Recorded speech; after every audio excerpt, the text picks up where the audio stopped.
अगर आपके BSc fourth semester के एग्जाम्स कंप्लीट हो चुके हैं और बीएससी थर्ड ईयर के फिफ्थ सेमेस्टर मैथमेटिक्स का सिलेबस जानना चाहते हैं तो यह वीडियो बिल्कुल आपके लिए ही है। हेलो प्यारे बच्चों, मैं हूं आपका भैया ऋषभ सिंह और आप सभी का आपके अपने यूट्यूब परिवार ऋषि यस क्लासेस पर स्वागत करता हूं। और आज के इस वीडियो में हम बात करने वाले हैं according to new education policy BSc third year के फिफ्थ सेमेस्टर के मैथमेटिक्स का क्या सिलेबस है। इसे हम 2024 में डिस्कस कर रहे हैं। सारी चीज़ों पर हम डिटेल में डिस्कशन करेंगे।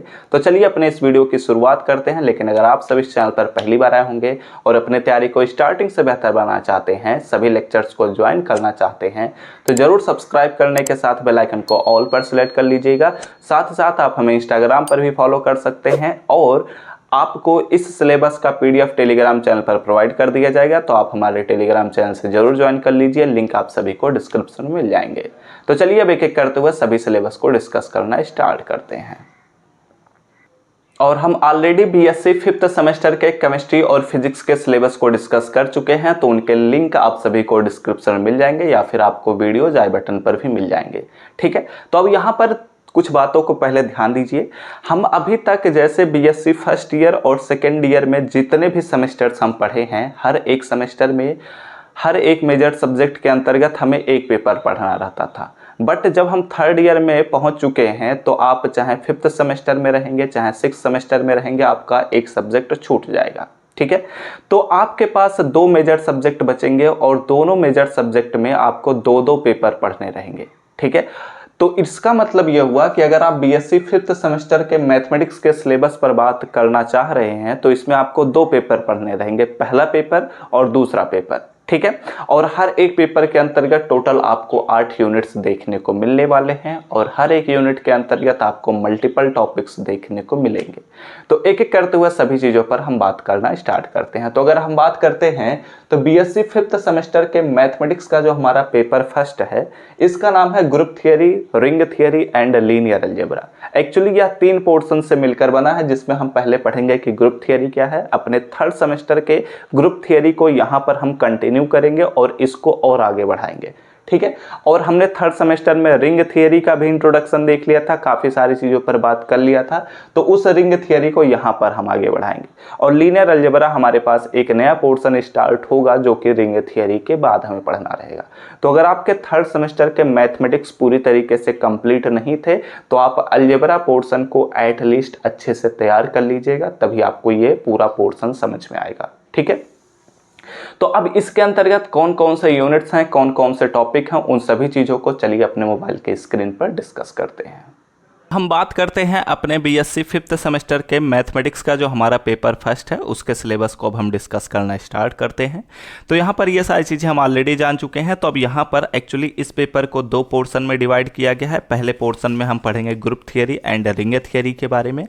तो जो हमने अपने थर्ड सेमेस्टर में group theory and ring theory पढ़ा है उसी को ही आगे बढ़ाते हुए अब यहाँ पर हम बातें करेंगे। ठीक है, तो यूनिट फर्स्ट में हम जो ग्रुप थियरी वहाँ पर ग्रुप होमोमॉर्फिज्म एंड आइसोमॉर्फिज्म पर हम बात कर रहे थे, तो उसी को ही अब यहाँ पर आगे बढ़ाएंगे। तो यहाँ पर हम पढ़ेंगे कि ऑटोमॉर्फिज्म क्या होता है, इनर ऑटोमॉर्फिज्म क्या होता है, ऑटोमॉर्फिज्म ग्रुप्स क्या होते हैं। उसी के बाद हम पढ़ेंगे कि automorphism groups of finite and infinite cyclic groups क्या होता है। उसके बाद इसमें और भी हमारे पास टॉपिक्स देखने को मिलेंगे, जिसमें हम पढ़ेंगे कि कॉम्यूटेटर सब ग्रुप क्या होता है और इसके कुछ प्रॉपर्टीज भी हम देखेंगे। ठीक है, अब ये यूनिट आपको छोटा नज़र में आ सकता है, बट जैसा कि आपने थर्ड सेमेस्टर में देखा था कि छोटे छोटे यूनिट्स नज़र में आ रहे थे, बट उसमें इतने सारे थ्योरम्स हमें पढ़ने रहते थे कि ये छोटे नज़र में आने बस लगते हैं, होते नहीं हैं। ठीक है, तो वैसे यहाँ पर हमारे पास यूनिट 2 भी देखने को मिलेगा। तो यूनिट 2 में हम पढ़ेंगे कि कॉन्जुगेसी क्लासेस क्या होते हैं, द क्लास इक्वेशन क्या होता है, normaliser and centre of A group क्या होता है। ठीक है, तो यहाँ पर हमने इतनी चीज़ों पर बात कर लिया है कि हमारे पास ग्रुप थियरी क्या है, मतलब ग्रुप थियरी पोर्शन हमारा अब पूरी तरीके से कंप्लीट हो चुका है।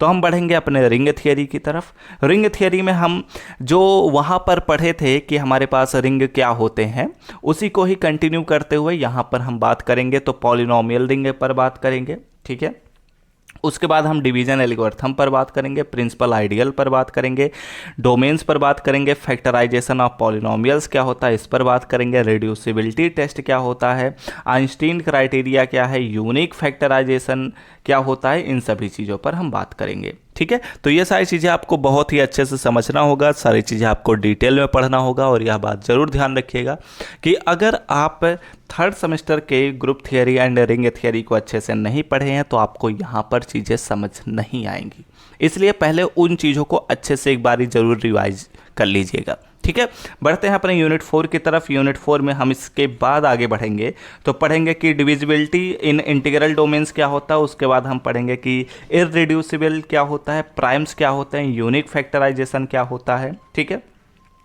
तो यूनिक फैक्टराइजेशन डोमेन्स के बाद हम पढ़ेंगे कि यूक्लिडियन डोमेन्स क्या होते हैं। अब इन सारी चीज़ों को जब हम पढ़ लेंगे तो हमारे पास बीएससी 5th सेमेस्टर के अंतर्गत हम अपने group theory and ring theory portion को कंप्लीट कर लेंगे।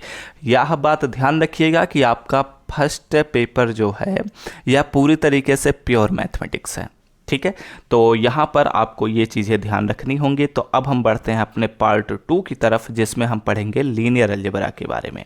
तो लीनियर अलजेब्रा में हम क्या पढ़ेंगे, यूनिट 5 स्टार्ट करेंगे और लीनियर अलजेब्रा में हम सबसे पहले पढ़ेंगे कि वेक्टर स्पेस क्या होता है। ठीक है, तो वेक्टर स्पेसेस यहाँ पर आपको आदत पड़ चुकी होगी, क्योंकि group theory and ring theory के बारे में जब आप पढ़ चुके होंगे तो आपको वेक्टर स्पेस बहुत ज़्यादा ऑकवर्ड नहीं लगेगा। ठीक है, बट आपको चीज़ें अच्छे से समझ में आने शुरू हो जाएंगे तो आपको सारी चीज़ें समझ में आएंगी। तो वेक्टर स्पेस पहले आपको पढ़ना है कि वेक्टर स्पेस क्या होता है, डेफिनेशन देखना है, एग्जाम्पल देखना है, प्रॉपर्टीज़ देखने हैं, एंड देन इसमें हमारे पास ऑफ कोर्स कुछ थ्योरम्स हैं जिन्हें हमें अच्छे से पढ़ना होगा, क्योंकि अगर थ्योरम्स अच्छे से नहीं पढ़ेंगे तो एग्जाम में थ्योरम से ही पूछे जाते हैं। ठीक है, उसके बाद हम पढ़ेंगे सब स्पेसेस के बारे में। जैसा कि हमने देखा था कि अगर कोई सेट है तो उसका सबसेट होता है, कोई रिंग है, कोई सीक्वेंस है तो उसका सब सीक्वेंस होता है, कोई ग्रुप है तो उसका सब ग्रुप होता है, कोई रिंग है तो उसका सब रिंग होता है, कोई फील्ड है तो उसका सब फील्ड होता है। वैसे अगर कोई भी वेक्टर स्पेस है तो उसका सब स्पेस भी होता है। उसके बाद हम इसको कंटिन्यू करते हुए पढ़ेंगे कि linear dependence and linear independence of vectors क्या होते हैं। ठीक है, उसके बाद हम बेसिस के बारे में पढ़ेंगे, डायमेंशन के बारे में पढ़ेंगे और कोसेंट स्पेस के बारे में पढ़ेंगे। ये आपको सिलेबस देखने में बहुत छोटा लगेगा, लेकिन सिलेबस एक्चुअली छोटा नहीं है। ठीक है, तो अच्छे से पढ़ना है, सारी चीज़ों को फटाफट से पढ़ते चलिएगा, क्योंकि 5th सेमेस्टर में आपको 2 पेपर पढ़ने रहेंगे। ओके, यूनिट 6 पर अगर हम बात करते हैं तो यहाँ पर अब वेक्टर स्पेस पर हम कुछ फंक्शंस को डिफाइन करेंगे जिसे हम लीनियर ट्रांसफॉर्मेशन कहेंगे। तो यहाँ पर हम लीनियर ट्रांसफॉर्मेशन के बारे में सब कुछ डिटेल में पढ़ेंगे कि लीनियर ट्रांसफॉर्मेशन क्या होता है, इसके प्रॉपर्टीज़ क्या होते हैं, कि उस थ्योरम से भी देखने को मिलेंगे। और फिर दी अलजेब्रा ऑफ लीनियर ट्रांसफॉर्मेशन क्या होता है, बहुत ही इंपॉर्टेंट कॉन्सेप्ट आता है, रैंक नल्टी थ्योरम। ठीक है, इससे क्वेश्चंस भी पूछे जाते हैं, थ्योरम भी पूछा जाता है, प्रूफ भी पूछा जाता है। इसके बाद हम इस यूनिट को कंप्लीट करने के बाद हम बढ़ चलेंगे अपने यूनिट 7 की तरफ। तो यूनिट 7 में अगर हम बात करते हैं तो इसमें हम पढ़ते हैं कि लीनियर फंक्शनल्स क्या होते हैं, डुअल स्पेस क्या होता है, डुअल बेसिस क्या होता है, डायमेंशन क्या होता है, बाइलिनियर क्या होता है, क्वाड्रेटिक फॉर्म्स क्या होता है, इन सभी चीज़ों पर हम बात करेंगे। ठीक है, तो एक्चुअली जो यूनिट 7 है यह डुअल स्पेसेस पर होगा, जो कि हमारे पास लीनियर ट्रांसफॉर्मेशन का अगला पोर्शन है। ठीक है, तो सारी चीज़ों को सीक्वेंस ऑर्डर में पढ़िएगा, अदरवाइज आपको चीज़ें समझ में नहीं आएंगी। यूनिट 8 पर बात करते हैं तो यहाँ पर हमारे पास स्टार्ट होता है इनर प्रोडक्ट स्पेसेस। ठीक है, तो यहाँ पर हम पढ़ेंगे कि इनर प्रोडक्ट स्पेसेस क्या होते हैं, नॉर्म्स क्या होते हैं, कॉची इनइक्वालिटी पर हम बात करेंगे, ऑर्थोगोनल वेक्टर्स पर हम बात करेंगे, उसके बाद हम इसमें ऑर्थोगोनल सेट्स एंड बेसिस पर बात करेंगे। और फिर हमारे पास प्रोसेस भी होते हैं, 2-3 प्रोसेस हैं, वैसे आपके सिलेबस में एक ही प्रोसेस मेंशन किया गया है, तो इस पर भी हम बात करेंगे, जो कि ऑर्थोगोनलाइजेशन के बारे में बताता है। ठीक है, तो ये हमने क्या किया, अपने पेपर फर्स्ट के सिलेबस को पूरी तरीके से डिटेल में डिस्कस कर लिया है कि group theory, ring theory and linear algebra में कौन कौन से पोर्शंस पढ़ने हैं। इसके बाद हमारे पास पेपर 2 स्टार्ट होता है। बस इस बात का खास ध्यान रखिएगा कि इस वीडियो का PDF आप सभी को हम टेलीग्राम चैनल पर प्रोवाइड ही कर देंगे, तो आप हमारे टेलीग्राम चैनल से जरूर ज्वाइन कर लीजिएगा। साथ ही साथ आप हमें इंस्टाग्राम पर भी फॉलो कर सकते हैं। ओके, तो हमने अपने सिलेबस को डिस्कस कर लिया है। ध्यान रखना यह प्योर मैथमेटिक्स है। प्योर मैथमेटिक्स में सिलेबस आपको छोटा लग सकता है, लेकिन एक्चुअली होता नहीं है। तो आपको अच्छे से शुरू से ही पढ़ते चलना है, बिल्कुल भी आपको टाइम बेकार नहीं करना है। ठीक है, अच्छे से पढ़ना है। ओके, तो जब हमने अपने पेपर फर्स्ट के सिलेबस को डिस्कस कर लिया है तो अब हम बढ़ते हैं अपने बीएससी 5th सेमेस्टर के मैथमेटिक्स के अंतर्गत पेपर 2 के सिलेबस पर भी डिस्कशन करना स्टार्ट करते हैं। तो आप चाहे किसी भी यूनिवर्सिटी से रहें, आपको बीएससी 5th सेमेस्टर में मैथमेटिक्स का जो पेपर 2 है उसमें 3 ऑप्शन दिए जाएंगे। अब ये बात आप पर और आपके यूनिवर्सिटी पर डिपेंड करता है कि आप इन तीनों पेपर में कौन सा पेपर सेलेक्ट करेंगे और इसी के बारे में आपको पढ़ना रहेगा। तो इसमें आपको 3 ऑप्शन दिए जाएंगे। पहला ऑप्शन आपको दिया जाएगा number theory end game theory. दूसरा ऑप्शन आपके पास दिया जाएगा graph theory and discrete mathematics पढ़ने के लिए। और तीसरा ऑप्शन आपको दिया जाएगा differential geometry and tensor analysis. ठीक है, तो आप तीनों में से कोई भी एक पेपर सेलेक्ट कर सकते हैं। आपको तीनों में से ऑप्शन दिए जाएंगे, जो भी आपको अच्छा लगे आप सेलेक्ट कर सकते हैं, या फिर आपके कॉलेज या यूनिवर्सिटी में जो पेपर पढ़ाया जाता है उसी को ही सेलेक्ट करिए जिसके टीचर आपके पास अवेलेबल हों। ठीक है, और उसे अच्छे से पढ़ना रहेगा। तो इसमें आपको 3 पेपर पढ़ने रहेंगे। तो इसके सिलेबस को हम यहाँ पर डिस्कस नहीं करेंगे। आपको पीडीएफ हम प्रोवाइड कर देंगे टेलीग्राम चैनल पर, और उस टेलीग्राम चैनल पर जो पीडीएफ प्रोवाइड किया जाएगा उसमें तीनों पेपर के सिलेबस आपको मेंशन देखने को मिल जाएंगे। आप वहाँ से चेकआउट कर लीजिएगा। ठीक है, क्योंकि अभी हम तीनों पेपर के सिलेबस को डिस्कस करेंगे तो काफ़ी बड़ा वीडियो हो जाएगा, जो कि हम नहीं चाहते हैं।